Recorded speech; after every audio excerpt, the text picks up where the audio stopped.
Assalamualaikum warahmatullahi wabarakatuh. Innal hamdalillah nasta'inuhu wa nastaghfiruh wa na'udzu bihi min shururi anfusina wa min sayyiati a'malina. May yahdihillahu fala mudilla lahu wa may yudlil fala hadiya lahu. Asyhadu an la ilaha illallah wahdahu la syarika lahu wa asyhadu anna Muhammadan 'abduhu wa rasuluhul karim. Allahumma salli wa sallim ala nabiyyina wa sayyidina Muhammadin wa ala alihi wa ashabihi ajma'in. Amma ba'd. Rabbi shrah li sadri wa yassir li amri wa hlul 'uqdatam min lisani yafqahu qawli. Segala puji bagi Allah, kemudian salawat dan salam kepada Rasulullah, pada keluarga dan seluruh sahabat-sahabatnya. Ya Allah, muliakan insyaAllah jamaah salat asar yang telah berhadir, dan semoga kehadiran kita tercatat di sisi Allah Subhanahu wa ta'ala. Kita akan sambung pelajaran kita masih seputar adab bersedekah. Di pertemuan yang lalu kita sudah membahas di antara adab sedekah, yaitu bersedekahlah dengan harta yang halal. Karena bersedekah dengan harta yang buruk atau harta yang didapatkan dari pekerjaan yang haram, maka sedekahnya sia-sia di sisi Allah. Tidak akan diterima, tidak akan makbul sedekah dari harta yang haram. Kemudian kita juga sudah belajar di antara adab bersedekah, yaitu hendaknya di saat dia menyedekahkan sesuatu, maka sedekahkanlah yang paling dia cintai. Artinya barang atau harta yang paling dia cintai, yang paling dia sukai, itulah yang paling baik untuk disedekahkan. Jangan menyedekahkan sesuatu yang buruk kepada orang lain lalu menyimpan yang baik-baik untuk kita. Itu maksudnya. Kemudian yang terakhir yang sudah kita bahas di pertemuan yang lalu, di antara adab sedekah adalah hendaknya dia menyembunyikan sedekahnya. Itu lebih baik daripada menampakkan sedekah. Walaupun menampakkan sedekah pahalanya tetap sempurna di sisi Allah selama tidak dihiasi dengan penyakit riya, tetapi menyembunyikan sedekah terutama kepada fakir miskin itu lebih utama. Itu sekaligus menutup jalan menuju ke riya dan sekaligus untuk menyimpan marwah atau kehormatan orang miskin. Jadi orang miskin ini jangan diekspos seakan-akan mereka adalah orang-orang yang selalu layak untuk kita jadikan sebagai objek sedekah. Baik, kita sambung berikutnya. Adab bersedekah berikutnya adalah hendaknya seseorang ketika bersedekah segerakan sedekah di waktu sehat. Jadi waktu kita masih dalam keadaan sehat badan, sehat pikiran, bukan dalam keadaan sakit, itu lebih utama bersedekah. Jadi orang sehat bersedekah lebih utama daripada orang sakit bersedekah.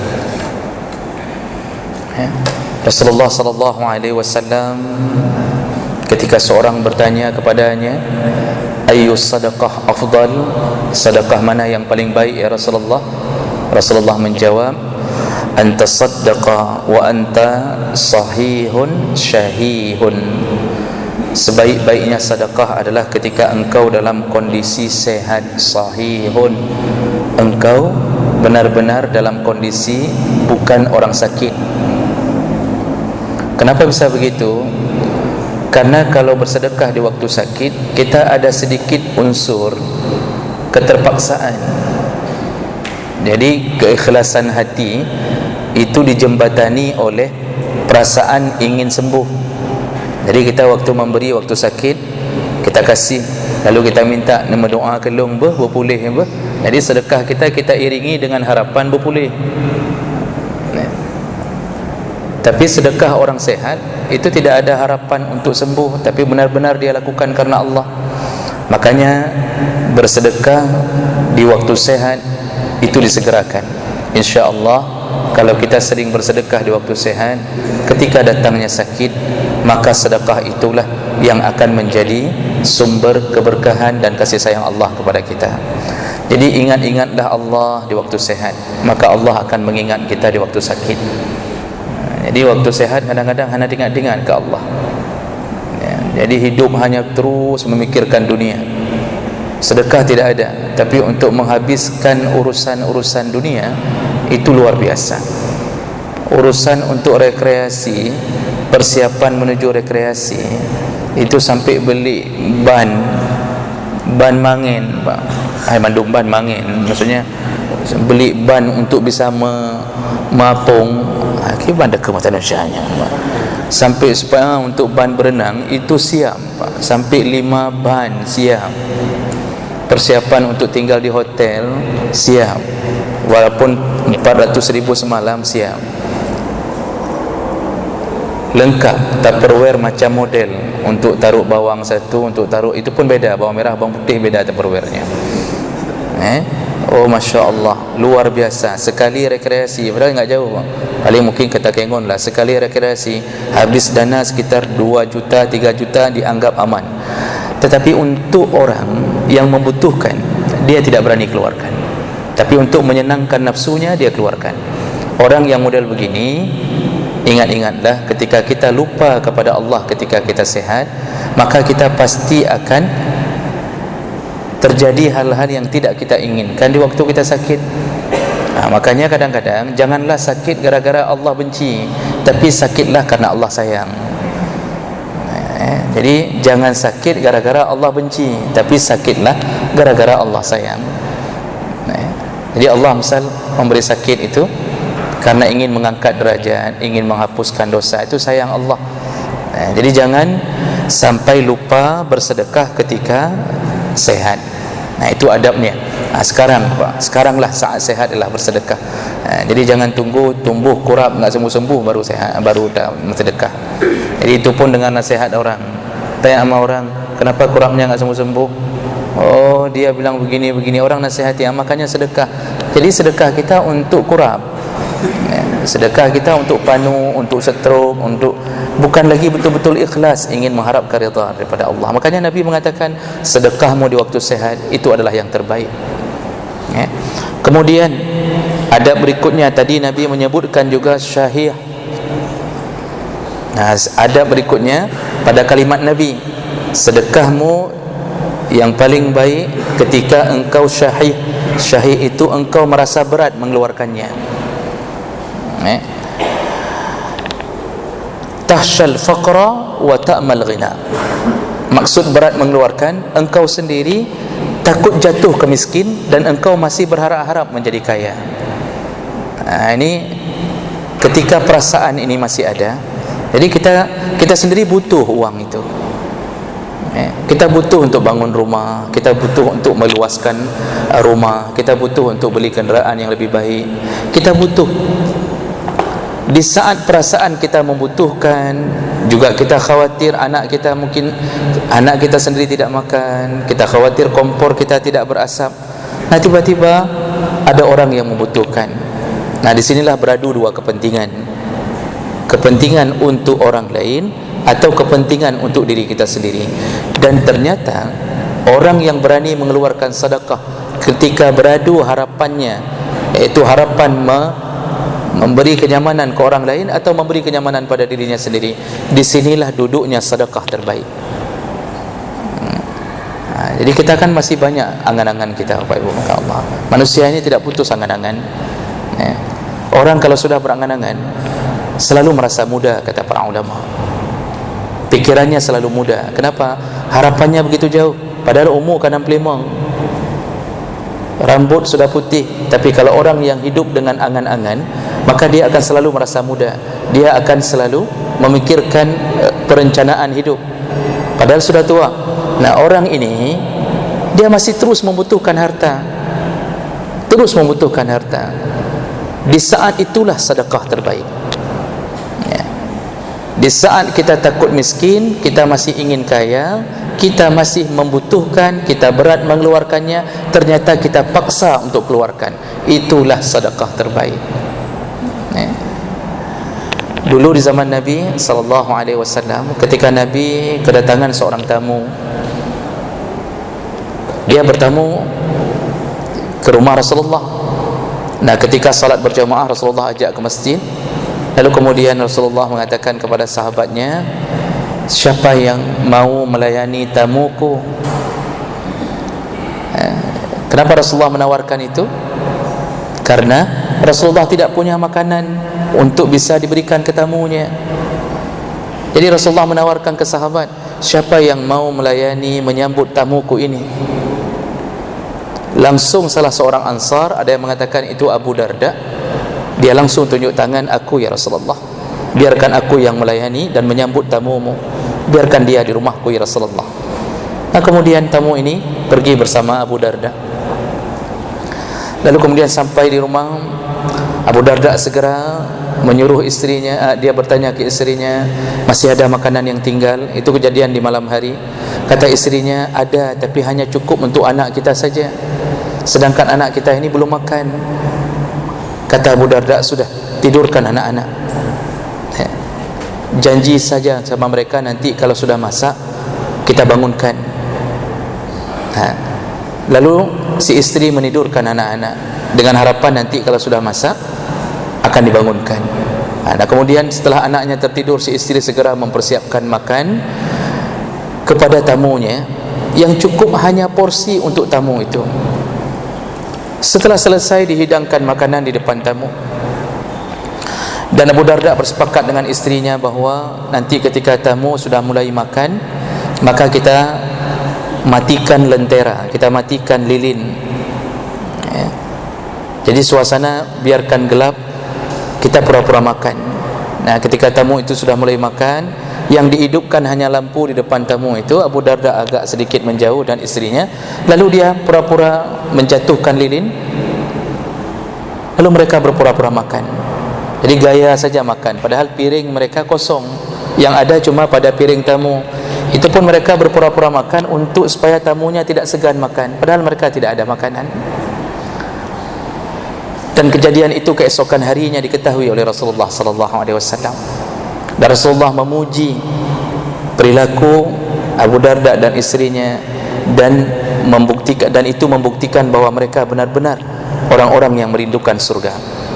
Jadi demi tamu mereka tidak makan. Ini kondisinya sedekah terbaik. Kita butuh drone mehen dapat johunyan, tapi kita utamakan orang lain. Sering kita jalan di pasar Impres, kadang-kadang kita sudah beli roti, kadang-kadang kita beli macam-macam. Ada orang yang kita lihat mungkin kakek tua, tidak minta-minta, tapi dia sibuk menawar harga yang paling murah, yang kita lihat dia enggak jadi. Disitulah kita beradu, kasih ke dia atau kita bawa pulang untuk kita sendiri. Nah, disitulah kita perlu berfikir, ternyata kalau kita memaksakan sedekah di saat itu, maka disitulah sedekah terbaik. Jadi ikhlas itu akan muncul besertaan dengan paksaan itu. Nah, jadi ini yang perlu dipahami, bahwa jangan menunggu sedekah ketika sakit, dan jangan sampai bersedekah ketika kita merasa sudah tidak aman. Tapi di saat kita aman, disitulah kita berikan sedekah. Adab berikutnya, ketika bersedekah, utamakan dulu sedekah yang wajib. Kepada siapa kita sedekah yang wajib? Kepada keluarga. Jadi menafkahi orang yang disuruh nafkahi itu lebih utama daripada memberi sedekah kepada orang yang tidak wajib kita nafkahi. Rasulullah sallallahu alaihi wasallam menyebutkan dalam hadis riwayat Bukhari, khairus sadaqah ma kana an dhahri ghina wabda biman ta'ul. Sedekah terbaik adalah sedekah yang dikeluarkan setelah keperluan yang wajib, dan mulailah memberi dari keluargamu lebih dahulu. Artinya orang yang wajib engkau tanggung nafkahnya lebih dahulu. Dalam hadis yang lain, Rasulullah menyebutkan dalam hadis riwayat Muslim, dinarun anfaqtahu fi sabilillah, seandainya 1 dinar engkau infakkan ke jalan Allah, wa dinarun anfaqtahu fi raqabah, 1 dinar engkau berikan nafkah atau sedekah kepada budakmu, wa dinarun tasaddaqta bihi ala miskin, dan 1 dinar engkau berikan kepada orang miskin, wa dinarun anfaqtahu ala ahlik, dan 1 dinar engkau berikan kepada keluargamu, a'zamuha ajran allazi anfaqtahu ala ahlik. Jadi kalau dibandingkan dengan sebuah sedekah itu, kata Rasulullah, fi sabilillah, artinya ke masjid atau ke mana saja, lalu ke budak, lalu ke orang miskin, lalu kepada keluargamu, maka yang paling baik yang mana? Ma anfaqtahu li ahlik, yaitu sedekah yang engkau berikan kepada keluargamu sendiri. Jadi jangan salah-salah faham. InsyaAllah kadang-kadang seorang suami tidak tahu mana afdaliyatul amal, tidak tahu mana amalan yang lebih afdal. Kadang-kadang dia dapat gaji, dia utamakan dulu orang yang tidak wajib dia nafkahi. Dia traktir teman-teman sekantornya, dia traktir kadang-kadang siapa saja, atau dia berikan sebahagiannya ke masjid, padahal belum dia lakukan kewajibannya kepada anak istrinya. Maka yang terbaik itu adalah memberikan kepada istri dan anak-anak. Kalau ada orang tua yang miskin, maka orang tua tetap wajib menjadi tanggungjawab anak, wajib. Jadi utamakan itu dulu, kirimkan ke orang tua dulu sekitar 500,000 atau 1 juta per bulan. Kemudian bahagiakan istri.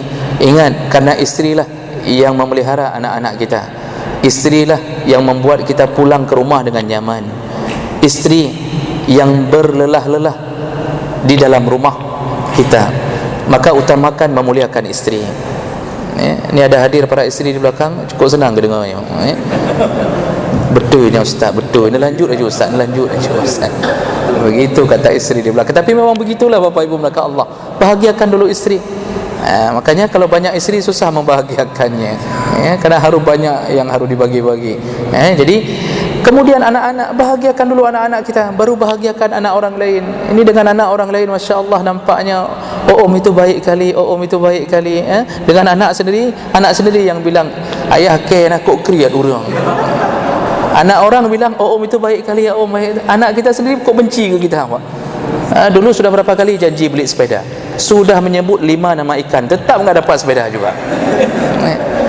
Masya Allah. Ini dek, kalau dapat ranking 1, ayah beli sepeda ya nak ya. Udah 5 kali Pak, tidak ada sepeda itu. Oh, siang janji nanti buka puasa dengan burger, ditunggu malam mi calu dia ganti. Masya Allah. Jadi Bapak Ibu yang dimuliakan Allah, jangan salah faham. Yang terbaik sedekah itu adalah keluarga sendiri, baru berikan kepada orang lain. Bawa jalan-jalanlah istri, bahagiakanlah. Mereka itu dengan kita bawa-bawa saja Pak, kelelahannya hilang. Itu hilang sama sekali. Cukup bawa-bawa ke mall saja. Bapak kalau sudah lihat isteri ngambek, sudah nampak mulai mepep-pep, hidung cukup hek dari bengah hidung ni mangat di kantor miup asih, liu blow asih, hana blow. Kan asih ni blow, asih ni blow kelung katanya. Begitu kata isteri. Jadi Bapak Ibu melakukan Allah Subhanahu Wa Taala, cukup hanya dengan memberi, isteri itu hilang kelelahannya. Bawa dia jalan-jalan ke mall. Kemudian ganti kita yang lelah menunggu dia tidak keluar-keluar. Jadi Bapak Ibu melakukan Allah, itu adab sedekah. Usahakan lebih dahulu yang wajib kita nafkahi. Kemudian barulah adab berikutnya, setelah keluarga yang wajib ditanggung nafkah, sedekah berikutnya kepada kerabat. Jadi pahami dulu yang mana lebih afdal. Hati-hati Bapak Ibu, salah satu daripada jebakan syaitan, yaitu syaitan itu kalau sudah tidak berhasil membawa kita kepada dosa besar, dia akan bawa kita ke dosa kecil. Kalau tidak berhasil ke dosa kecil, kita akan dibawa oleh syaitan untuk terbiasa hidup dengan dunia yang makruh-makruh. Jadi syaitan itu, ini dalam kitab punya Ibnul Qayyim Al-Jauziyah, subhanallah saya lupa judulnya. Itu syaitan, hati-hati dengan jebakan syaitan. Syaitan itu pertama mengajak kita untuk syirik, dibuat macam cara agar syirik, karena itu dosa yang paling besar. Enggak berhasil, kita ternyata tidak syirik, maka akan dibawa kita ke dosa besar. Kita syirik tidak, tapi makan riba, hana syirik Pak. Pakai jimat tidak semua, tapi dibawa ke makan riba, berhasil juga dia akhirnya. Kalau bicara tauhid, masya-Allah, akidah kepada Allah, Allah begini, macam-macam, luar biasa bicara tauhid. But pada riba. Berhasil syaitan. Oh, tidak berhasil juga. Kita sudah mulai sadar, taubat, tidak lagi jatuh ke dosa besar. Nah, kemudian apa yang dilakukan syaitan? Dia akan bawa kita ke dosa kecil. Mubazir, suka beli benda-benda yang tidak penting, kumpulkan di rumah, beli jam tangan sampai berpuluh biji berbagai jam merek. Macam model, Pak. Itu dosa kecil itu apabila terjadi israr itu melakukannya terus-menerus, maka berubah jadi dosa besar. Ternyata ujung-ujungnya syaitan berhasil juga. Oh, tidak berhasil jatuh ke dosa kecil, dia bawa lagi ke mana? Kita diajak untuk melakukan perbuatan-perbuatan yang makruh, lalu meninggalkan yang sunnah. Jadi yang makruh-makruh galak, tapi yang sunnah-sunnah tidak mau. Kenapa tidak salat sunnah qabliyah? Kan cuma sunnah, kan ada masalah. Kenapa tidak puasa sunat? Kan cuma sunnah, enggak ada masalah. Tapi kalau dengan makruh, kenapa engkau makan hal-hal yang makruh? Kan cuma makruh, kan enggak ada dosa. Jadi yang makruh diutamakan, yang sunnah dia tinggalkan. Ini juga pekerjaan syaitan. Kalau tidak berhasil juga, enggak berhasil, maka syaitan akan membuat kita tidak tahu mana amalan yang lebih afdal. Hati-hati dengan jebakan syaitan. Syaitan akan membuat kita tidak tahu mana amalan yang lebih afdal. Kita lupa orang tua kita, kalau laki-laki, tetap lebih utama daripada memuliakan isteri. Ini contoh barang. Makanya ada suami lebih memuliakan isteri daripada orang tua kandungnya sendiri. Ini orang sudah tidak tahu mana amalan yang lebih afdal. Orang tua tetap lebih afdal di sisi seorang anak laki-laki daripada istrinya. Artinya dua-duanya disuruh muliakan. Cuma kalau ditanya, tetap orang tua nomor satu. Nah, jadi dibuat bingung. Nah, contohnya tadi seperti begini. Kita bersedekah, ke orang lain kita kasih, ke keluarga yang lebih afdal kita tidak kasih. Ini kita dibawa oleh syaitan, terjebak ke dalam dunia, tidak tahu mana amalan yang lebih afdal. Tahajud, Masya Allah, luar biasa. Sampai tahajud 8 rakaat dari jam 2 sampai subuh. Menjelang subuh tidur. Hana gejak semayang subuh. Padahal yang lebih afdal salat subuh 2 rakaat ke masjid daripada tahajud 8 rakaat. Artinya kalau bisa lakukan dua-dua, lakukan dua-dua. Tapi jangan salah. Jangan salah pilih. Jadi kenapa memuliakan tahajud sehingga meninggalkan salat subuh? Bahkan salat sunnah 2 rakaat sebelum subuh itu lebih besar pahalanya. Ini ada orang tinggalkan. Sampai Nabi mengatakan, kata Aisyah radhiyallahu anha, Nabi mengatakan salat sunnah 2 rakaat sebelum subuh itu lebih besar pahalanya daripada seluruh dunia dan isinya. Itu kita tinggalkan, tapi yang lain kita utamakan. Maka jemaah belakang Allah, mana lebih afdal sedekah setelah keluarga? Yang terafdal adalah sedekah untuk kerabat kita sendiri. Nah, alhamdulillah. Jadi kita sambung pertemuan yang akan datang. Belum habis, Pak, tentang adab bersedekah. Kita sambung kembali insya-Allah di pertemuan yang akan datang. Terima kasih banyak atas segala perhatian. Subhanakallahumma bihamdik, asyhadu an la ilaha illa anta, astaghfiruka wa atubu ilaik. Wassalamualaikum warahmatullahi wabarakatuh.